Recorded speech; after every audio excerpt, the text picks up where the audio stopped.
Hello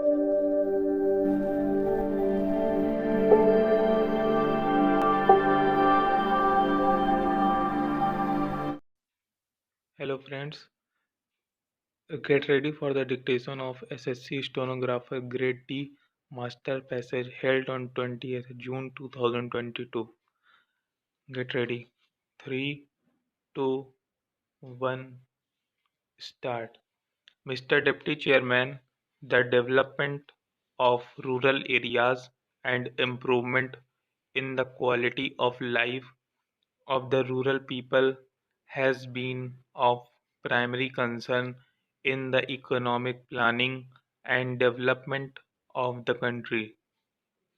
There is a growing realization that economic development and progress made by the nation in diverse fields would in reality be meaningless if they fail to translate it to better and dignified life for majority living in rural India. In order to correct the developmental imbalances and to accord due priority to rural areas, the Ministry of Rural Development is implementing a number of programs aimed at development of rural areas with a focus on weaker sections. The rural development programs have been streamlined and strengthened. A number of initiatives have been taken by this ministry in the recent years for creation of social and economic infrastructure in rural areas to bridge the urban-rural divide as well as to provide food security and to fulfill other basic needs of the rural poor.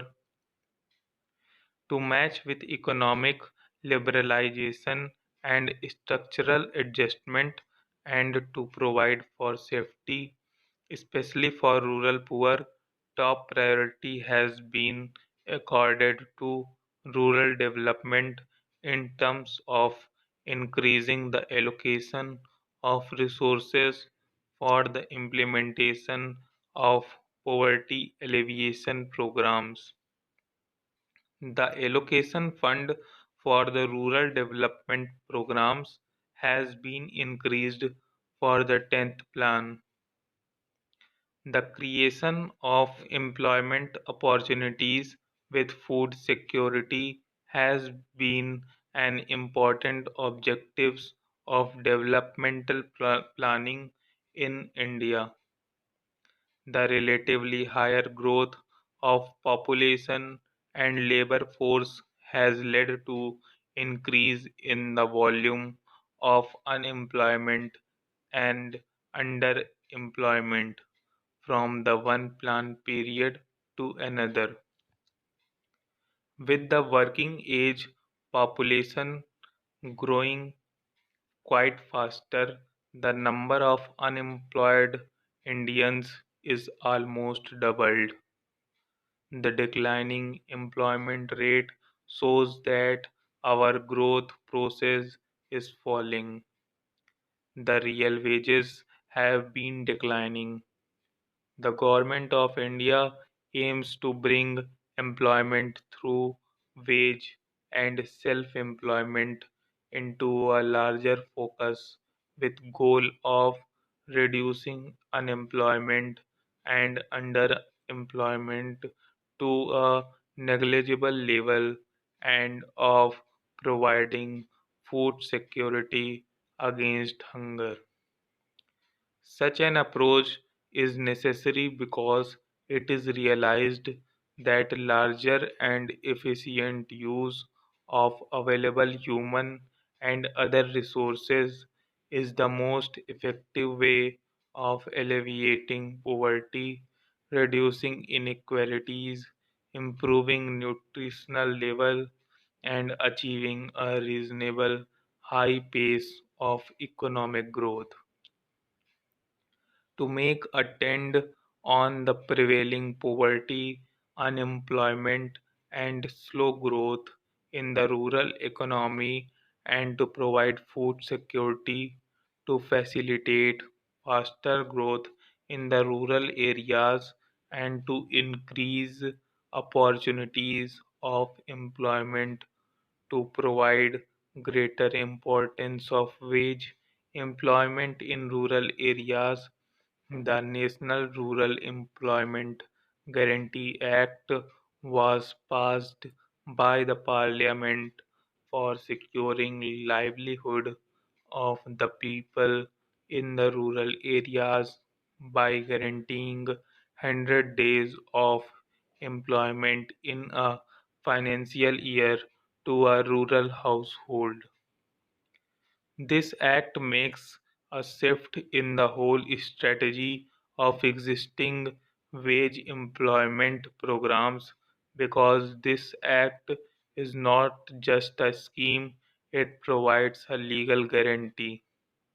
It provides a social security for the weaker section and opportunity to combine growth with equity in the process of employment generation, assets which build up and strengthen the livelihood, raise pace of the poor.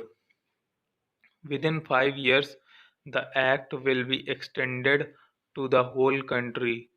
Sir, the National Food for Work programs was launched in the year 2004 in the most backward districts of the country, identifying by the Planning Commission in consultation with the Government of India and state governments. The need for the new programs was felt because the existing resources were not sufficient to meet the requirement of additional wage employment for most backward districts. Moreover, it was felt that additional resources should be used into some focus areas like drought and water conservation, which is the main problem in some states and a major cause of backwardness on certain regions. Some areas are flood prone, and measures for flood control require special attention in these areas in a planned manner. The states were finding it difficult to provide state share of fund, and therefore a centrally sponsored areas does not suffer because of lack of resources available with these states. The objective of the program is to provide additional resources, opportunity from resource available, so that generation of supplementary wage employment and provide food security through creation of need based economic, social and community assets in these districts in further intensified. Sir, now I come to the program which aims at building a nation with progressive and prosperous rural India. It will be a time bound plan in the areas of irrigation, road, rural housing, and water supply. Government has set targets to be achieved under these goals. Full stop.